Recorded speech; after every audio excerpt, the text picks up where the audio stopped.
Hi again. So, what I wanted to do in this training is I wanted to talk you through the difference between qualitative and quantitative, and it can be quite a mouthful if you try and say it really quickly. In fact, don't. And I found this online, which was like a little bit of a table, which can really help to break down what it is and simplify it in a way that I hope you will understand.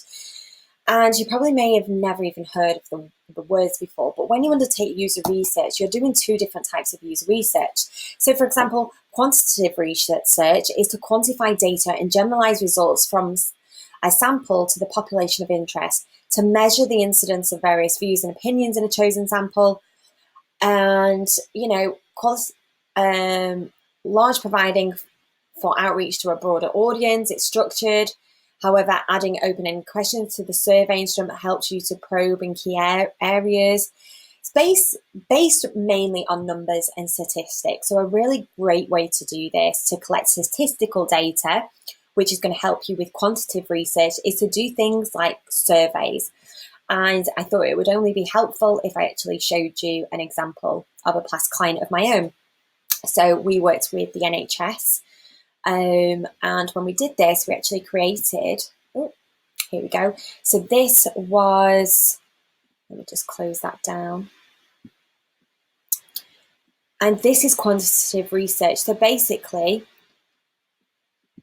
let me just put that to one side. 490 respondents. And what we then did, this is the summary. So out of 490 people that we asked the questions to, this is the summary of what was said.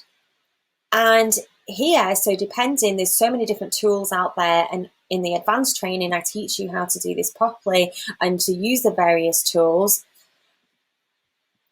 But on this, you can actually start to see who said what, how many people said what, and what was said. So you actually create the survey questions, and then you can put them into really nice charts and things like this. And there's some tools that do this for you, so you don't actually have to. But you need to kind of do some quantitative research along with qualitative research, because you're then going to get the statistical information along with deeper understanding of motivations, behaviors that qualitative research gives you.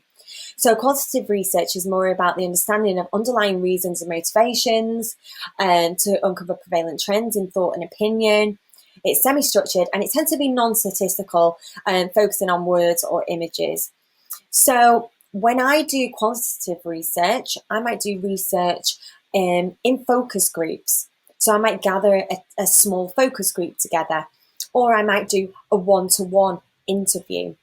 So I'm going to get qualitative data, which is going to be different to a survey, because surveys you're just kind of saying yes or no, or sometimes, or how often do you feel like this, quite often.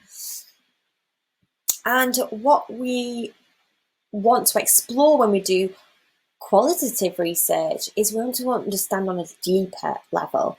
So 36% of respondents use the NHS Wales website every day.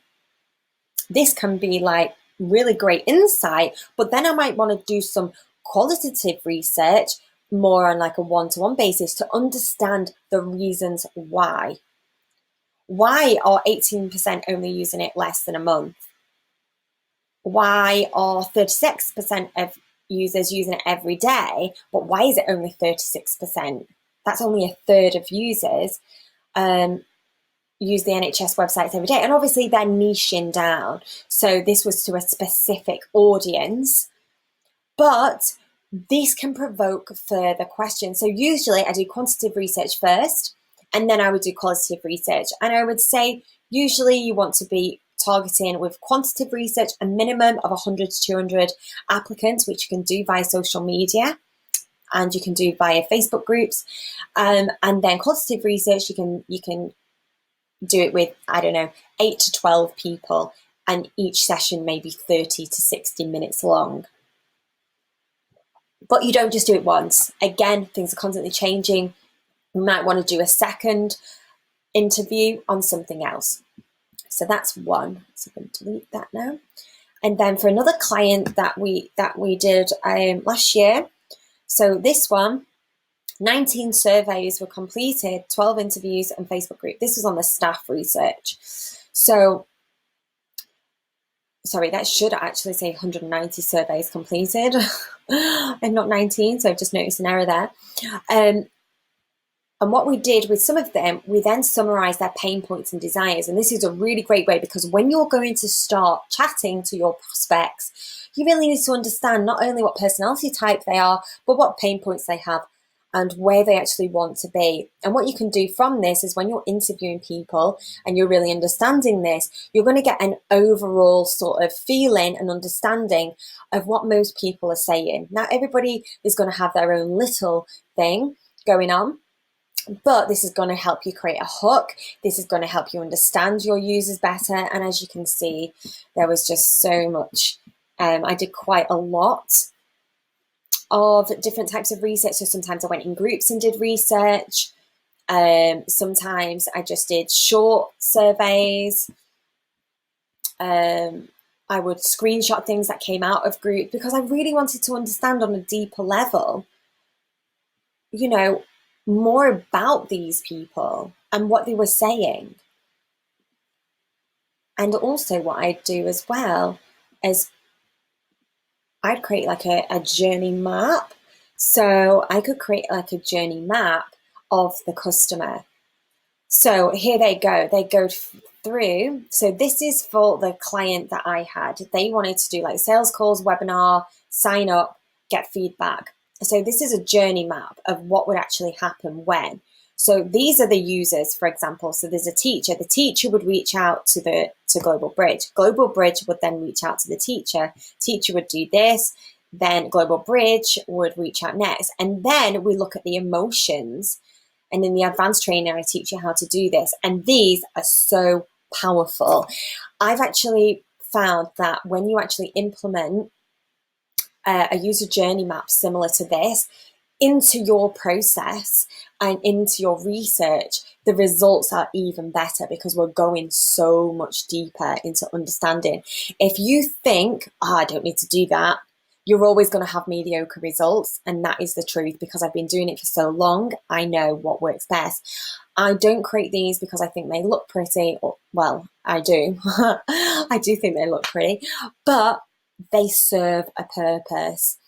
And just like the user personas, this goes up on the wall. So I want to know, what are my users thinking and feeling throughout the process? Because this is the journey your users are going to be going on as well. When you first talk to somebody, they might be feeling skeptical. They might not be, but we need to understand what emotions they go through as they go through your process. So this person goes from apprehensive to confident. And you can do this for each persona. So you can actually do a thinking and feeling. So this one was for a persona called Bella. Global Bridge, which were the company, and the teacher. So they had many different personas. They had the teacher personas, they had parents, they had students. But this journey map was focusing mainly on Bella. And so then I added some comments into there as well. And we really want to know what they're thinking and feeling throughout the process. And then we can actually test this. So when we actually start creating focus groups and we start interviewing, we can actually, start to ask these type of questions like, how do you first feel in that sort of situation? But what you don't want to do when you ask questions with user research is you don't want to influence or make assumptions. So you don't want to say, oh, so you probably feel a little bit skeptical, do you? Because they're going to then say yes. You need to ask open-ended questions. You need to not influence or assume, and you've got to let them dictate to you where they are on their journey. And what types of things would they say? So you're going to create this like map almost for your different personas on what you think they may say. And that's just a really short example. And I did want to show you that because I wanted to give you a little bit more information on the different types of qualitative and quantitative research you can do. This is qualitative research. Quantitative research is your surveys I'm not going to give you any more information in the basic training on this in terms of the other types of quantitative research you can do, because I feel as a starting point, I don't want to overwhelm. I just want you to kind of get going. But doing competitor analysis is really good as well, because you need to see what other people are doing in the market. So you can create these sort of footers and headers. And then what you can do as well is you can also do some more qualitative research and quantitative. This is a mix when you do heat maps. So heat maps can be installed. You can analyze the heat maps on your current website. If you don't have a website at the moment, absolutely fine. So heat maps are a really great way of doing this. And also then you can look at some quantitative data as well, the amount of people with click-throughs. Don't worry if you don't have a website. This is great for people who already have something in place. You're already getting traffic, but may not be actually getting any results from your site. This is a really great thing to do if you want to be able to understand your users even better. And again, in the Traffic Accelerator program, I show you exactly how to do this in more detail and how to do analysis on your websites and go that extra mile, understand your Google Analytics, and then take all that information from there. So you can see we've done some user personas in there as well. Did one-to-one interviews.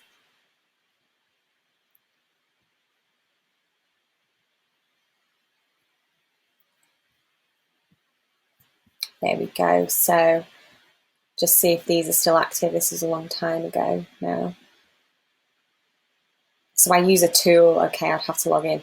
Lookback.io is really great for user testing, doing remote user testing, one-to-one interviews. You need to be doing multiple things like this if you really want to understand your market. The first thing that we want to do is we're wanting to ensure, I'm going to stress again, that we get quality leads to our business. We really want to ensure that we're getting quality leads. So you need to do quantitative and qualitative research.